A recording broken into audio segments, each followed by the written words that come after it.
DPJ. Hein? Pourquoi placer les jeunes et les parents en échec au lieu de les accompagner? Faut que ça arrête, là. Faut que ça arrête. Parce qu'il y a des intervenants qui ne placent pas seulement les enfants.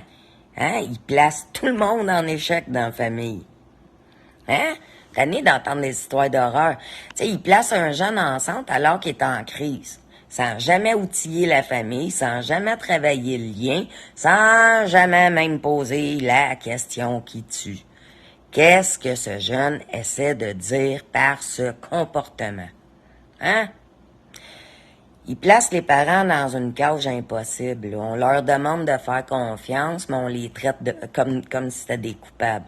On leur demande de s'améliorer, mais on les prive de leurs enfants. On les juge rigides ou instables ou malades mentales sans jamais avoir vu le quotidien réel dans lequel ils se battent, ces parents-là. Puis pire, quand un ado consomme, fugue, fait des délits, certaines TS blâment directement le parent. Il est en centre d'accueil. Pas le parent qui est à blâmer. Manque de cadre, mauvaise influence, instabilité familiale, permission de fuguer, hein? Mais en centre d'accueil, le jeune consomme aussi, là, on se le cachera pas, là. Il fugue, il frappe le personnel aussi. Ben oui, il y en a.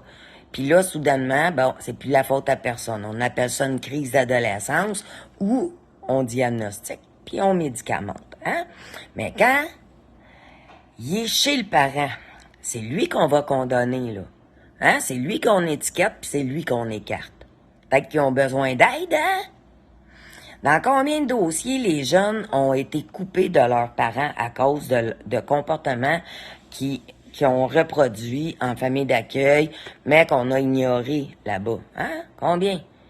Dans combien de cas une mère se fait dire « Ton enfant, il a mal tourné, c'est de ta faute », alors qu'elle a demandé de l'aide depuis des mois et des mois, sans être entendue, mais elle a été jugée par contre.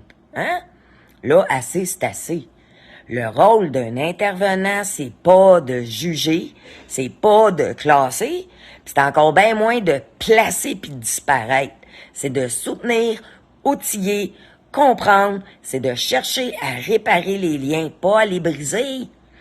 C'est de s'assurer aussi que chaque décision ne créera pas plus de traumatisme que la situation initiale.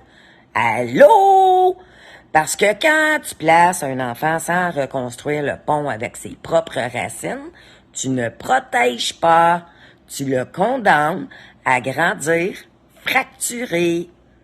Bingo! Bonne réflexion. J'entends des histoires épouvantables dernièrement. Chris, réveillez, là, le ministère. Il y a quelque chose, là.